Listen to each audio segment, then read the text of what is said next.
Assalamualaikum warahmatullahi wabarakatuh. Perkenalkan, nama saya Anissa Fitri Purnama dengan NIM 23552011110009. Di sini saya akan mereview materi dari mata kuliah Pendidikan Pancasila dari pertemuan pertama, yaitu pengantar mata kuliah Pancasila.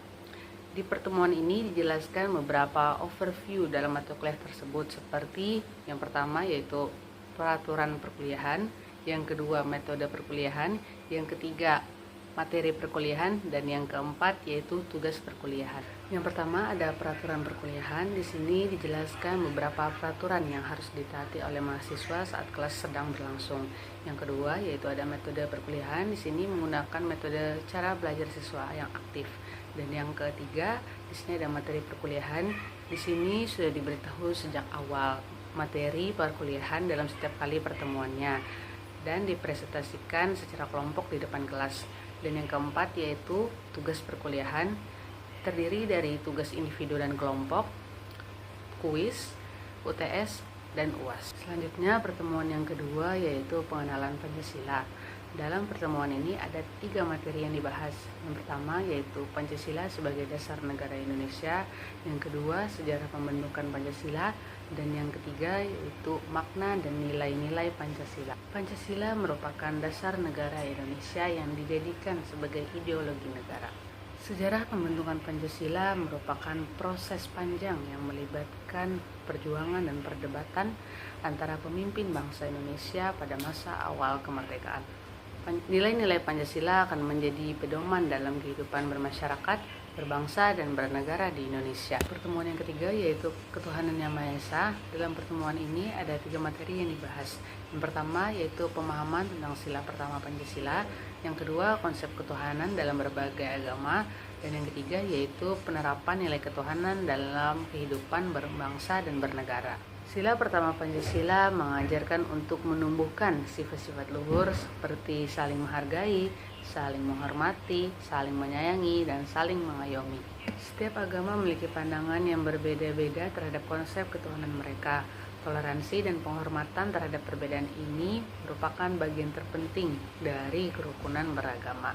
Penerapan nilai ketuhanan dalam kehidupan dapat diwujudkan dengan berbagai cara, seperti percaya dan takwa kepada Tuhan Yang Maha Esa, menjalani perintah agama, dan menjauhi larangannya.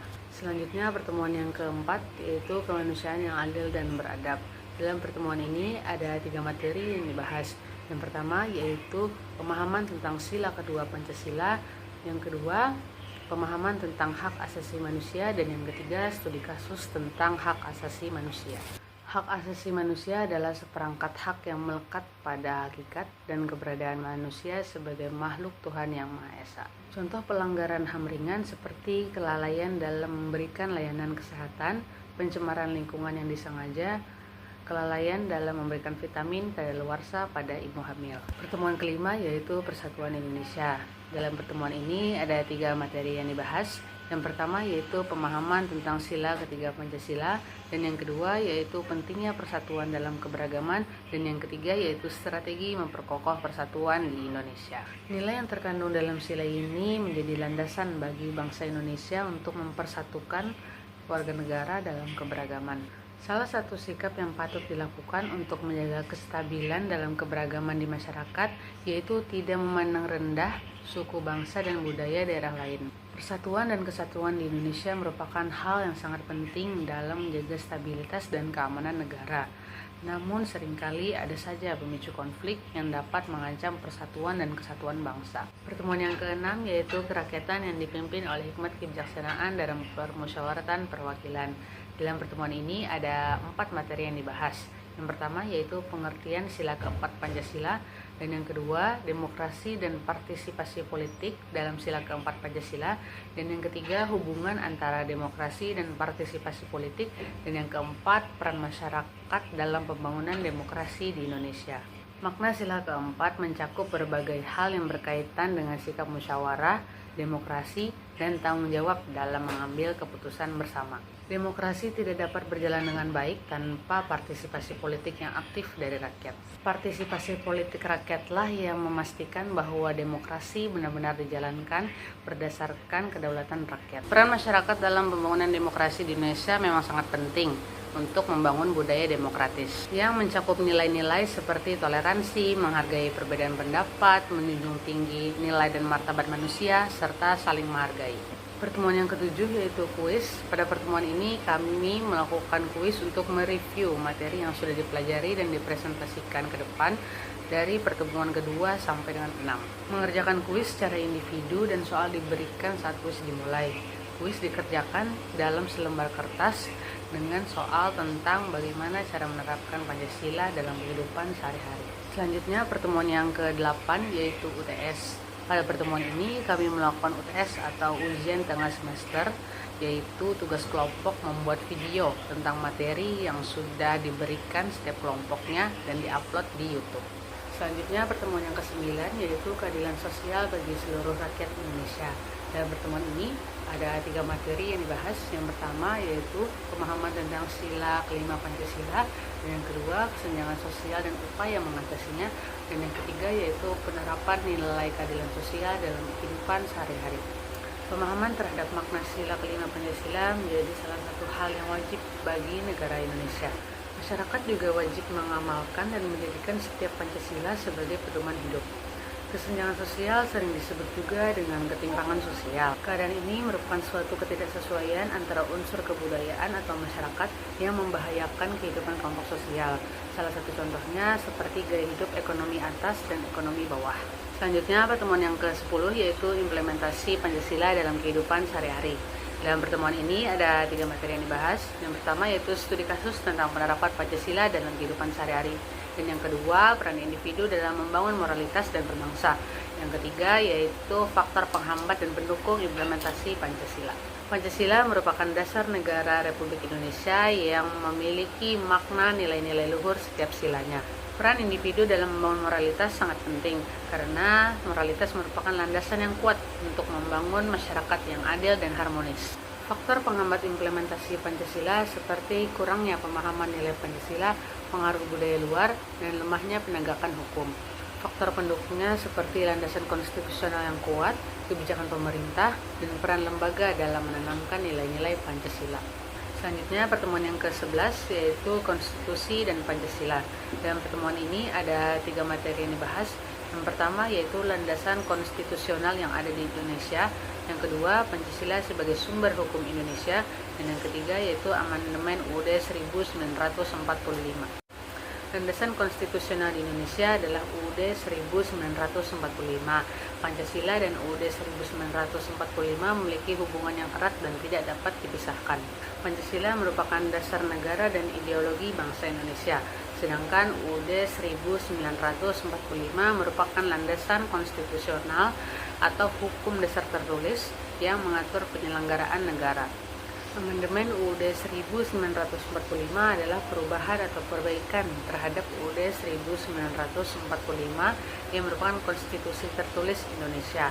Proses amandemen UUD 1945 ini dilakukan secara 4 tahap, yaitu amandemen pertama, kedua, ketiga, dan keempat. Selanjutnya pertemuan yang ke-12 yaitu Pancasila dalam konteks global.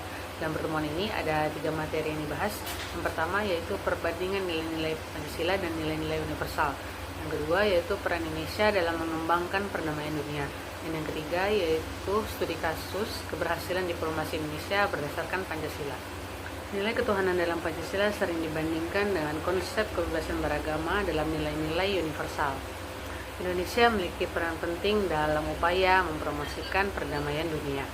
Studi kasus keberhasilan diplomasi Indonesia berdasarkan Pancasila mencakup berbagai peristiwa penting dalam hubungan internasional Indonesia, seperti peran Indonesia dalam gerakan non-blok, perundingan dan perdamaian di Aceh, dan peran dalam ASEAN.